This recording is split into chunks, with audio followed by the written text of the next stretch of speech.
আসসালামু আলাইকুম দর্শক, আজকে আমি আপনাদের সাথে শেয়ার করব বাচ্চাদের একটি স্বাস্থ্যসম্মত খিচুড়ির রেসিপি। আশা করছি আপনাদের ভালো লাগবে। আমি এখানে খিচুড়ি রান্না করার জন্য কিছু সবজি কেটে নিয়েছি। আপনার বাচ্চা যেই সবজিটা খেতে বেশি পছন্দ করে সেই সবজিটা দিয়ে এই খিচুড়িটা রান্না করে নিতে পারেন। আমি এখানে নিয়েছি গাজর, টমেটো, ফুলকপি, আলু আর চারটি। এখানে মিষ্টি কুমড়া, লাউ বা অন্যান্য সবজিও দিতে পারেন। তো এই সবজিগুলো আমি এখন ধুয়ে নিব। আর এখানে নিয়েছি আমি চাল আর ডাল 1 টেবিল চামচ। চাল ডালের পরিমাণটা খুবই অল্প পরিমাণে নিয়েছি। তো সবগুলো সবজি ধুয়ে নেওয়ার পরে আমি চুলে বসিয়ে দিয়েছি। এখানে দিয়ে দিলাম একটু অলিভ অয়েল।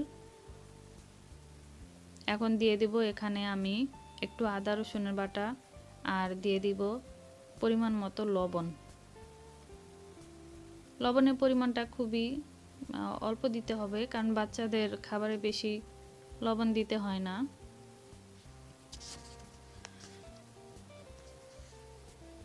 তো দিয়ে দিলাম একটু আদা রসুন বাটা। এখন দিয়ে দিচ্ছি সামান্য পরিমাণে 1 চিমটি পরিমাণে একটু হলুদের গুঁড়া, দিয়ে দিলাম জিরার গুঁড়া আর দিয়ে দিব এখন ধনিয়ার গুঁড়া। ধনিয়া জিরা মিলে আমি হাফ চা চামচেরও কম ব্যবহার করেছি এখানে। এখন আমি 5 মিনিটের জন্য এগুলোকে একটু কষিয়ে নিব। এখানে আপনার বাচ্চা যদি কোনো মাংস খেতে পছন্দ করে সেগুলো কিন্তু অ্যাড করে দিতে পারেন। 5 মিনিট হয়ে যাওয়ার পরে আমি এখানে দিয়ে দিচ্ছি পরিমাণ মতো পানি।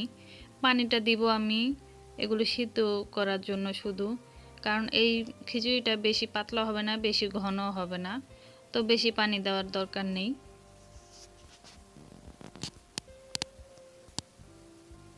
এখন ঢেকে আমি অপেক্ষা করব সবগুলো সিদ্ধ হয়ে যাওয়া পর্যন্ত।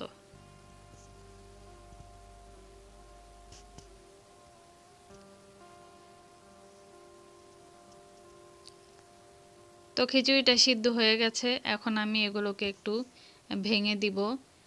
তো যে বাচ্চাদের এখনো 6 মাস, তো ওই বাচ্চাদের জন্য কিন্তু এই খিচুড়িটা ব্লেন্ড করেও দিতে পারেন।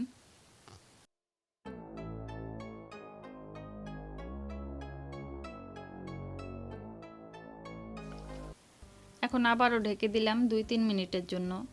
আমার খিচুড়িটা রান্না শেষ। এখন পানিটা আরেকটু শুকিয়ে নিব। তো আজকের এই রেসিপিটি আপনাদের কেমন লাগলো তা আমাকে অবশ্যই কমেন্ট করে জানাবেন।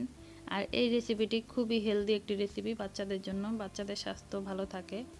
আর যে বাচ্চারা ভাত খেতে চায় না সেই বাচ্চারা এদের এই খিচুড়িটা দিলে আর সবজিগুলো একসাথে খাওয়া হয়। আর যে বাচ্চারা ডিম পছন্দ করে ডিমটাও কিন্তু এই খিচুড়ির মধ্যে ভেঙে অ্যাড করে খাওয়ানো যায়। তো আজকের মতো এখানে বিদায় নিব। সবাই ভালো থাকবেন, সুস্থ থাকবেন। আর আমার আজকের রেসিপিটি আপনাদের কেমন লাগলো তা কমেন্ট করে জানাতে ভুলবেন না। আর যারা আমার চ্যানেলে নতুন, প্লিজ আমার চ্যানেলটি সাবস্ক্রাইব করে পাশে থাকবেন। আর পাশে থাকে বেল আইকনটি অবশ্যই বাজিয়ে দিবেন, যাতে আমি ভিডিও দিলে আপনারা নোটিফিকেশনটা সাথে সাথে পেয়ে যান। আজকের মতো এখানেই বিদায় নিচ্ছি। আল্লাহ হাফিজ।